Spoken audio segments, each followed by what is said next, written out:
To Chief Ramsey's point about accountability, more now on the Capitol Hill police. A new report about actions being taken against officers for their alleged roles in the riots. CNN's Alex Marquardt joins us now. What are you learning about these investigations? Well, first of all, Anderson, that there are more of them than we initially thought. We're learning from a congressional aide on the House side that there are up to 17 different officers who are being investigated on the Capitol Hill police force. Most of the information that we're getting is from Congressman Tim Ryan, a Democrat from Ohio, and he's saying that 2 officers have been suspended. Obviously, deeply distressing, Anderson, to think that any of these officers could have been involved or sympathetic to these rioters, especially when one of their colleagues paid with his life. One of the officers who was suspended was seen taking a selfie with the rioters. Another was seen wearing Make America Great Again hat. And Anderson directing the rioters, according to Congressman Ryan. And that's something that we've heard elsewhere. We heard from Congressman Jim Clyburn, who was really surprised, he said, and that something untoward had happened because rioters managed to find an office of his deep in the Capitol that was unmarked, that did not have his name on it. So that we have heard of people possibly being directed. Obviously, Anderson, this was a massive security failure, and as you and your guests were saying earlier, the former chief of the Capitol Hill Police has now stepped down.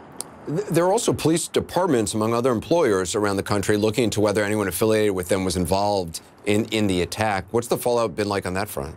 That's right. This is a specific line of investigation from federal investigators. To what extent was law enforcement, current law enforcement and military, perhaps among the rioters? And we know of at least 7 police officers who are being investigated by their police departments in 5 locations across the country: New York, Philadelphia, Seattle, Virginia, and Texas. The question is, were they just here as protesters, as is their constitutional right, or did they cross the line? Were they among the rioters? And of course, we have many photos that the FBI is now poring over to see whether they might have crossed the line. So far, Anderson, no one in law enforcement has been arrested. And lastly, what's the latest on the arrests of those involved? Well, growing by the day. So far, 20 people have been arrested on federal charges. The acting U.S. attorney here in D.C. says that number could go up to hundreds of people, and that the charges may include murder. It's clear that they're not done. The FBI, as I said, is working very hard. They've been asking for tips and help from the public. They've gotten thousands of those. They're going over all the closed-circuit video from inside the Capitol, from all the photos that have been on social media, to try to figure out who these people are. So you can be sure, Anderson, that the list of charges is going to grow both on a local and federal level. Alex Marquardt, I appreciate the reporting. It's so sickening to see these images of people, battling pitched battles with police officers, and some of the images that have come out recently are just horrific. I think it's important to take time to remember those officers as well, whom we now honor as heroes of the attack. Earlier, Senator Sherrod Brown referred to one such person. Capitol Hill police officer Eugene Goodman is his name. He's been credited with helping to prevent rioters, attackers from getting inside the Senate chamber. We want to show you the video of some of what he did. It was captured by a reporter for the Huffington Post. Needs some setup first. Attackers had already breached the Capitol. Officer Goodman encountered them. They then followed the officer up several sets of stairs, and that's when this happens. Take a look. You see him here. Protesters are right behind him, right there. He looks to his left, and that's key. To his left is the Senate chamber, so he sees no police officers there. The Washington Post, in a detailed TikTok, says police at that moment were furiously trying to lock all the doors to the Senate floor and keep everyone inside safe. You see at least one attacker look at that direction, but Goodman lures the attackers in the other direction. All he has is a truncheon to the right. Without a doubt, Officer Goodman prevented an already tragic day from becoming far worse. Just before air, I spoke with Chris Krebs, a former senior cybersecurity official for the Department of Homeland Security, fired by President Trump after he rejected the president's election conspiracy theories. Much of our discussion was about what we heard before the break, about what he thinks law enforcement must now do to sift through the incredible number of potential threats directed toward government entities to prevent the sort of an attack we saw on Capitol Hill.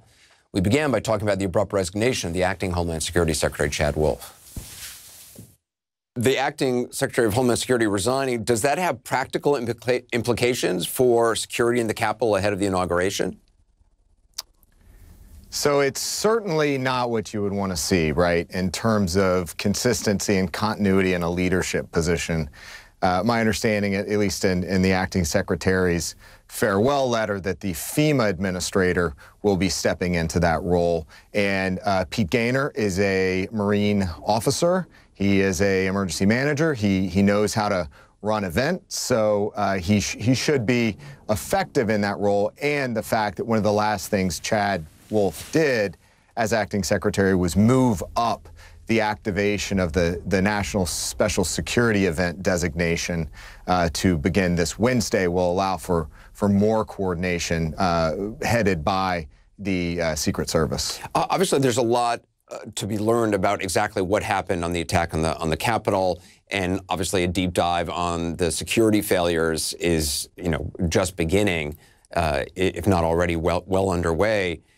What role do you think to what degree do you think this was a federal failure, a failure of, because from time and time again, we've heard warnings about, far-right extremists, and it seems like this administration has not taken that threat as seriously as some in the security field would like. So there's no question that there's going to be a very in-depth investigation into the various breakdowns last week. If there were intelligence failures, operational coordination failures, issues with the National Guard, I think those you're seeing little bits and pieces fall out through the media over the last week or so. But I think we have to reckon with the fact that, one, the disinformation spread by the president and his supporters over the last several years has created a tinderbox situation, and that's what it was. I mean, Joseph Goebbels said if you tell a lie big enough and you repeat it often enough, people are going to believe it. And I think the election fraud, the rigging of the election, that it was stolen, is certainly a good example of that. And we have got to get the truth out there to the American people that this was a free and fair election. I think if the president wants to defend democracy and be the patriot that he thinks he is, he needs to come clean. He needs to tell the American people that he lied to them and that the election was not stolen. People need to go home and not show up either in Washington, D.C. or the 50 state capitals, as the FBI is reportedly telling folks. It seems there's no way this president is going to do that. I mean, he is continuing to stand by this. Even on the day of the attack, in the aftermath of the attack, he was saying, that this was the stolen election. I don't believe him. I think his track record would indicate that he's not capable of making that sort of concession and admission. But I think part of the unfortunate reality is he is one of the few people that many of these MAGA types will listen to. So that would always be the first preference. But in the meantime, there have to be other steps taken. That would include consideration of invoking the 25th Amendment, removing him from office, or an expedited impeachment by the Congress. I mean, as somebody who's, worked in security, and certainly security on the election, and ended up losing your job because of your standing up and saying the truth about the election, how concerned are you about what lies ahead? I mean, for the next week or two, certainly, but even perhaps afterward. I mean, as you said, the FBI says there may be what they call armed protests planned around the inauguration, maybe in all 50 states. Do you see this as the beginning of some larger conflict, or is this the end of a potential conflict? Anderson, this is the equivalent of ignoring that pain in your chest for a couple weeks, and then all of a sudden you have a catastrophic heart attack. We're on the verge of what I fear to be a pretty significant breakdown in democracy and civil society here. My hope is that through serious people in law enforcement stepping up and showing a visible presence, and at least in the course of the next 2 weeks ensuring that there's no protest that turns into, well, let's be clear, this is not a protest, this is an insurrection. So let's make sure that we quell that now. But then over the next couple years, we have to continue chipping away at the disinformation and the propaganda and the lies that have been spread over the last several years to generate and motivate and incite these actors, these insurrectionists. It's not just going to go away when Trump is out of office. No, I don't believe so. No, I think the narrative's been set, it's been ingrained. I'm sure the president will continue to claim that the election was stolen, whether for fundraising opportunities or just to shield his ego. But this is, again, that's why he is ultimately responsible for this, and he's going to be the one that has to take responsibility for it. But I think, if you're a betting man, you don't make that bet. So we have to go look at some of the other options we have available. I see the District of Columbia Attorney General is looking at criminal charges. That is part of the toolkit that the next administration, that others are going to have to employ here to get some semblance of order back into the mainstream. Christopher Krebs, I appreciate you talking in this difficult time. Thank you.